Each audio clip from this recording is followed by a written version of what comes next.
picture this. The dust is settling after a massive battle, the Battle of the Confederates. And in the middle of it all, a great leader lies wounded. His name is Sa'd ibn Mu'aadh. And his story, well, it's not just about surviving a battle. It's about a final duty, a final prayer that was so powerful it would cause the very throne of God to tremble. Let's get into this incredible account. So, we start with Sa'd in the tent as the desert sun begins to set. He's badly hurt and his life is really hanging by a thread. But here's the thing. In this moment, when most of us would be thinking about ourselves, his mind is somewhere else entirely. It's focused on a promise, a duty, and a matter of justice for his entire community. And this was his prayer. He wasn't asking for his own life to be saved, or for the pain to go away. He was asking Allah to keep him alive just long enough to see one last, crucial task through. He needed to deal with the treachery of the Banu Quraizah, a tribe that had broken their treaty right when things were at their most dangerous. I mean, this prayer tells you everything you need to know about the kind of leader he was. His own suffering was nothing compared to his responsibility. He knew the big war was probably over, but this betrayal, it had to be addressed to keep everyone safe.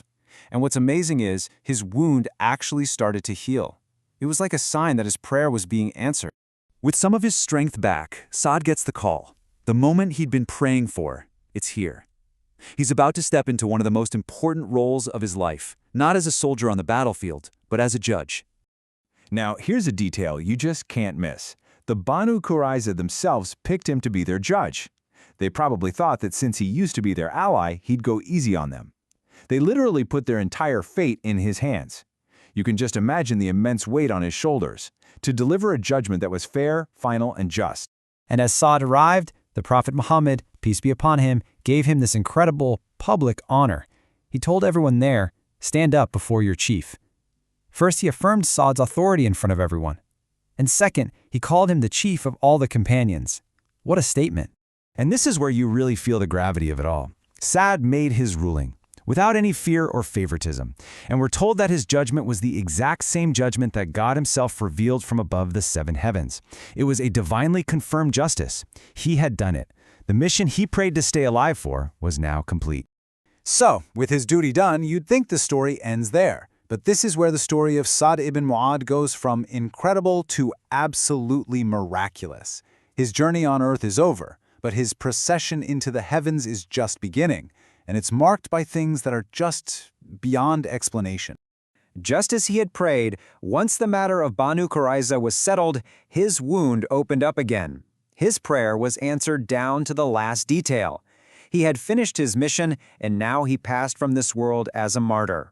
70,000.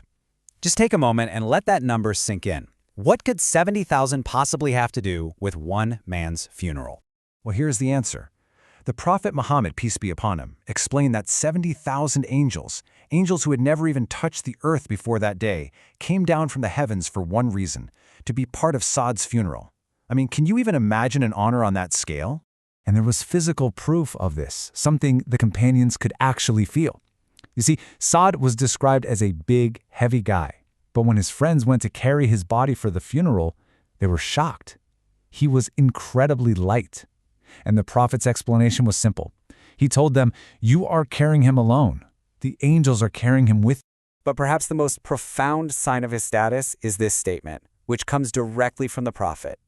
The passing of this one man, this one faithful servant of God, sent a tremor through the cosmos.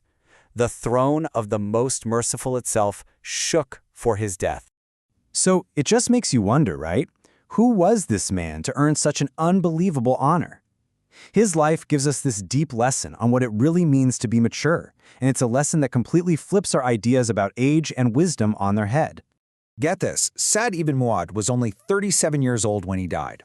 And this is fascinating because the Quran mentions a specific milestone, saying a person reaches their full strength at the age of 40. So how do you square that? A man who died before 40 shook the throne of God?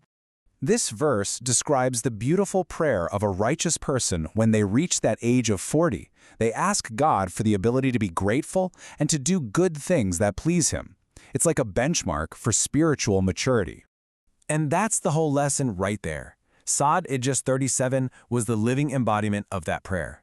His life is proof that true maturity, spiritual maturity, isn't about the number of years you've lived. It's measured by the weight of your actions, the sincerity of your heart, and your complete submission to God. He accomplished in 37 years what most people hope to achieve in 80. And the legacy Sa'd left behind becomes even sharper, even clearer, when you contrast his honored end with the fate of those who chose betrayal. The two paths could not possibly be more different. These are the chilling final words of Huyai ibn Akhtab, one of the men who engineered the whole betrayal. Right before his execution, he admitted this bitter truth. When you abandon your promise to God, you end up abandoning yourself. It's just a haunting confession of total failure. Now, compare that bleak end to this. Around that same time, the prophet was given a beautiful robe made of fine silk. His companions were touching it, just amazed by how soft it was. But he used it as a teaching moment. He told them that as soft as this robe is, the simple handkerchiefs that Sa'd has in paradise are far, far better. From total abandonment to eternal comfort, the outcomes just couldn't be clearer. Look, a story like Sa'd's is so powerful it can almost feel untouchable. It's so perfect, and it makes you ask a really important question: what about the rest of us? You know, the people who mix good deeds with our mistakes.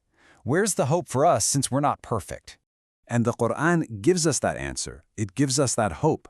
This verse is talking about people who own up to their sins, who have a mix of good and bad in their lives. And it ends with this beautiful promise: perhaps Allah will turn unto them in forgiveness. It's a powerful reminder that while we should aim for the stars like Sa'd did, the door to God's mercy is always, always open. The life of Sa'd ibn Mu'aadh is just a towering example of what it means to be a leader, to be a person of faith, to be someone who lives their duty, a man whose passing wasn't just felt on earth, but was honored in the heavens themselves. May Allah be pleased with him.